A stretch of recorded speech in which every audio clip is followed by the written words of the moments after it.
used to think men were shit because they were raised like shit. I'm starting to believe, as the parent of a little boy, that they all start out like shit and they have to be raised out of it. My 6-year-old son, oh my god, he's been on one lately. He's been having a really hard time with a lot of stuff. Fine, whatever. Today I looked at him and I was like, what is going on? What's the problem? This boy leans back and goes, I'm just so sad that Granny T died. That's my grandma. He kicked his sister in the face and then blamed it on being sad that my grandma died 2 months ago.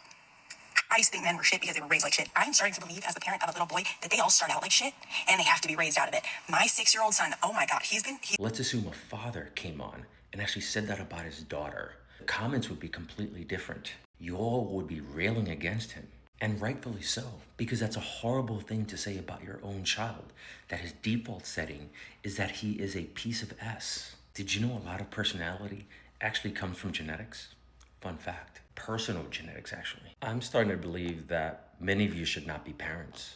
Many of you should probably have child services called on you. It's one thing to come across the video, but to see the amount of comments and the amount of misandry in the comments is, quite frankly, incredibly disappointing. I mean, think about this. Imagine you are the son, and in some future, because internet stays forever, that child comes across that video and realizes, oh, mom's talking about me being a piece of ass. Come on, man.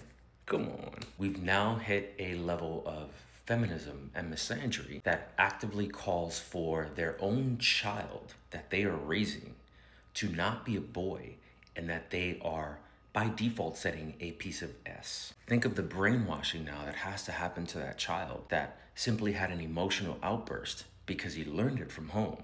And on that emotional outburst comes to find out, oh, mom's blaming me for her emotional insecurity and instability. Ah, I see. Because very likely what ended up happening is he picked up that thinking, and at some point in time, you reacted emotionally probably to that child. That child said, oh, I can recall some past event and blame my emotion on that. Do children, generally speaking, act out emotionally because they don't know how to rationalize an actual thought? Sure, absolutely. But as a parent, you need to teach them the proper way to do that. It's not a default setting for them to be a piece of ass. Maybe that's the lesson that he ends up learning in the future. He ends up realizing, oh, mom was a